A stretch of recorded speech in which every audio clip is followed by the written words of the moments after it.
If you're an undergrad thinking about medical school, the application process can feel way more complicated than it should. Between the MCAT, personal statement, letters of recommendation, the AMCAS system, the AA system, secondaries, interviews, it can really feel like a full-time job on top of just being a student. I'm currently going through this process myself right now, and I've had to learn a lot of this the hard way, and so I wanted to make the guide that I wish I had had sooner. And so in this video, I'm going to break down how to apply to medical school in the easiest possible way, step by step. This video is for college students who know they're interested in medicine, but maybe don't quite know how the application process works or what they should be doing ahead of time to prepare. This isn't going to be a perfect one-size-fits-all formula, but it will give you a roadmap to follow along the way so that you're not going into the process blind. First, you need to understand that there isn't just one medical school application. The applications that most people hear about are the AMCAS or the AA-COMAS. AMCAS is the primary application for most MD programs, while AA-COMAS is the primary application for most DO programs. In my research for this video, I found that there is another application called the TMD-SAS, and it's used by many public schools in Texas, but for the purposes of this video, I'm not going to go over that. Both systems are pretty similar in many ways. You'll enter your coursework, your experiences, your letters of recommendation, your personal statement, and your list of schools that you'd like your application sent to. But for the schools, the differences of expectations may vary. One of the first things you need to decide, though, is whether you're going to apply to MD programs, DO programs, or both, because that can kind of change how you prepare for this process. One of the biggest mistakes that most students make is thinking that the application starts once the portal opens for your cycle year, and that's just not true. Your application is being built long before this. What I mean by this is most medical schools aren't just looking for a form, they're looking for a collection of experiences that tell your story over the time that you've been in school. These experiences can include your GPA or your academic trends, the MCAT score, but other things are relevant too, such as your clinical experiences, physician shadowing, research, leadership roles, volunteering experiences, and the way that you've grown from these experiences collectively. If you're still early in undergrad, the best thing you can do is not obsess over perfection. Instead, focus on building a consistent track record of meaningful experiences.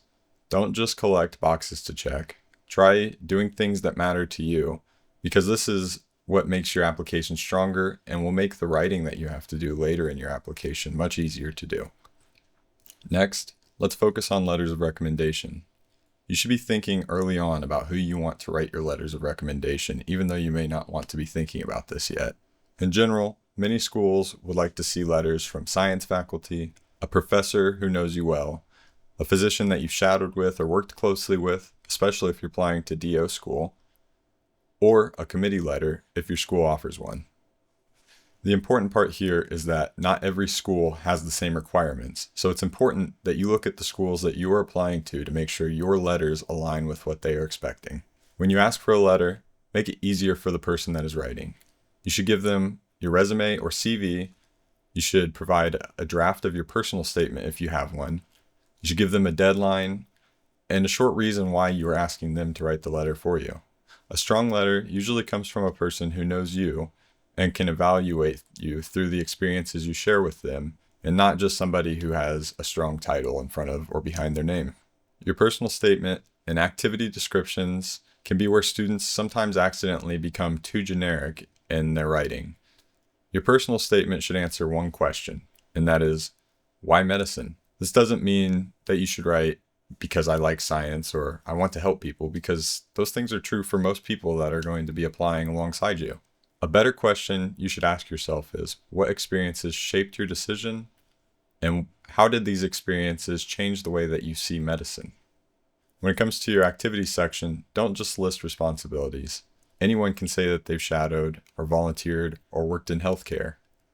What schools really want to see is what you learned, why this experience mattered, how you grew, and how is this going to shape the way that you see yourself as a physician in the future. The strongest applications don't just show what you did. Rather, they reflect and show why it mattered. One of the strongest pieces of advice I can give to you is build your application early and submit it early. The applications actually open late spring to early summer, and once you submit your application, it actually needs to be verified. That process can take time. If you wait too long, you can actually end up being behind others in the application cycle. That doesn't mean that you should rush to submit something weak, though. It does mean that you should prepare early enough so that when the application does open, you're not trying to write everything down from scratch. If possible, you should have a draft of your personal statement before the application opens. Maybe have had conversations with the people who are going to write your letters of recommendation already. And you should have a school list put together so you know which schools you're going to submit your applications to. Getting this put into motion before the portal even opens can really give you a strong edge as an applicant. After you submit your primary application, many schools send secondary applications out, and a lot of students underestimate how intensive this part of the process can be. Secondaries can pile up quickly, and a lot of them ask the same questions but in different ways. You may have multiple essays to write for each application. These secondary applications can ask many questions like, why this school? How have you served others? What ties do you have to this local community? What challenges have prepared you for medicine? What makes you diverse? The students who are ready for this part of the process usually do better because they've already thought about the core themes that they're going to write about. If you can, think about what your answers to these questions will be, and maybe even start pre-writing to some of them before they hit your inbox. Doing this could save you a lot of stress. After secondaries, hopefully you'll have some interview invites. Depending on the school that you've picked, this interview invite could be a traditional one-on-one interview, it could be a group interview, or it could be a request to have you answer some questions that are pre-recorded and send your responses in through video format. At this point, many schools are just looking to get to know you and understand who you are. A lot of them don't even know your statistics yet. You should be ready to talk about why medicine, your most meaningful experiences, why this school, how you faced adversity in the past, and ethical situations as well. If your application has been written to reflect your journey, then this part should be pretty easy, and you can bring your application to life through this conversation. After interviews, you can feel a lot of anxiety and stress because sometimes it takes 1 to 2, maybe even 3 months to hear an answer back from the school. And so it's important that at this point, you would take some time to celebrate yourself, because to even be able to interview is incredible. You've put so much work into being able to get to this point.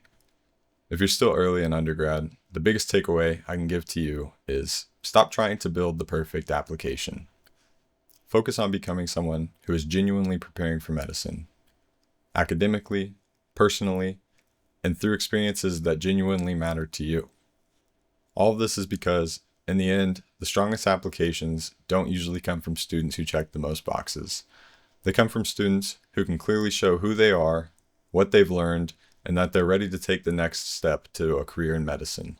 If this video helped you, please like, comment, maybe subscribe while I continue to make more videos specific to the different applications that you have to fill out, primaries, secondaries, letters of recommendation, personal statements, or just how to build a strong application as a pre-med. Thanks for watching, and you've got this. Good luck.